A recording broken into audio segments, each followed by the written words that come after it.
Hello everyone, I am Naveen. I am going to tell the story about Nithya. She is my hometown.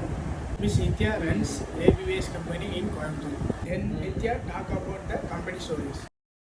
Flyers bricks யூனிட்லேருந்து நித்யா பேசுகிறாங்க.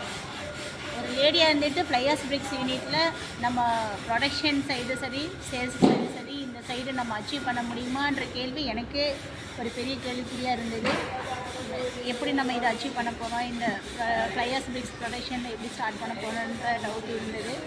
ஆரம்பிக்கும் போது நிறைய பிரச்சனை இருந்தது. அப்புறம் இந்த மிஷினில் நம்ம ஒர்க் பண்ண என்னோடய ஐடியாலாம் நிறையா தெரிஞ்சுக்கிட்டு என்ன ஸ்ட்ரகிளெல்லாம் கொஞ்சம் கொஞ்சமாக கிளியர் பண்ணி இப்போ ஓரளவுக்கு அச்சீவ் பண்ணுற அளவுக்கு நம்ம ஃப்ளையர்ஸ் பிரிக்ஸ் யூனிட்டில் நம்ம ரெடி பண்ணிகிட்டு இருக்காங்க. வாங்க நம்ம ப்ரொடக்ஷன் எப்படி பண்ணுறோன்றத பார்க்கலாம். ஃபஸ்ட்டு ப்ரொடக்ஷன் பார்த்துட்டு அந்த மிஷினை வச்சு தான் ஃப்ளையர்ஸ் பிரிக்ஸே நம்ம இதில் ப்ரொடக்ஷன் பண்ண முடியுங்க. இதுதான் பேனல் போர்டு. அந்த மிஷினில் நம்ம கல்லுக்கு தேவையான மெட்டீரியல்லாம் பாருங்கள், அந்த மிஷின் லெவலில் நம்ம தேவையான மெட்டீரியல் எடுத்து அந்த மிக்சியில் வந்து ப்ராசஸ் பண்ணி அதுலேருந்து மிஷினில் நம்ம கல்லை கல் வருது.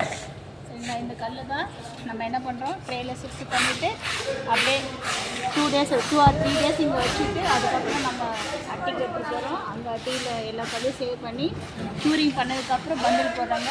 பண்டில் போட்டுட்டு அப்படியே நம்ம பண்டிலில் டேப் போட்டு நம்ம சேல்ஸுக்கு ரெடி பண்ணுறோம். கல் ஒரு வாரத்தில் கல் ரெடி ஆயிருங்க. அதுக்கு நம்ம இங்கே கல்லெல்லாம் வந்து க்யூரிங் பண்ணிவிட்டு இந்த பண்டிலே டேப்லாம் போட்டு இந்த கல்லெல்லாம் என்ன பண்ணுறோம்னா வெளியே அவுட் சைடு நம்ம பண்டில் போட்டு வச்சுருக்காங்க. இந்த கல் வித்தின் 10 days or 20 days வந்து நம்ம பண்டிலுக்கு ரெடியாக சேல்ஸுக்கு ரெடியான கல்லை அப்படியே நம்ம கிரைண்ட் மூலியமாக வண்டியில் சேல்ஸ் பண்ணிடுவாங்க.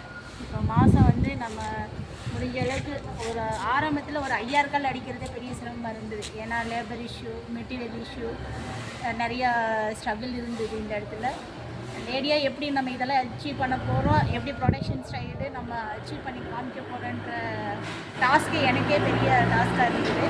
ஆனால் இப்போது சக்ஸஸ்ஃபுல்லாக இப்போது ஜஸ்ட் 1 இயரில் எல்லாத்தையும் தெரிஞ்சுக்கிட்டு லேபர் சர்டிஃபிகேட் பண்ணணும், ப்ரொடக்ஷன் சைடு என்ன மெட்டீரியல்லாம் யூஸ் பண்ணணும், எப்படி நம்ம இதை ஃபாலோ பண்ண போகிறோன்றது கற்றுக்கிட்டு இப்போ மாதம் 2 லட்சம் கல் அடிக்கிற மாதிரி இருக்குது. 2 லட்சம் கல் சேல்ஸும் பண்ணி ஓரளவுக்கு லாபத்தை இங்கே கொண்டு வந்து காமிக்க முடியுது, அச்சீவ் பண்ண முடியுதுங்க.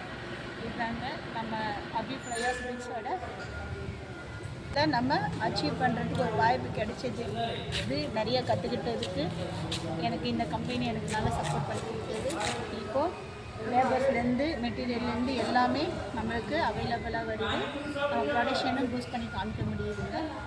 நல்ல வளர்ச்சியும் நம்ம இது மூலிமா ஃப்ளையர்ஸ் பிரிக்ஸ் மூலிமா நம்ம வளர்ச்சியும் இன்னும் நிறைய அச்சீவ் பண்ணுறதுக்கு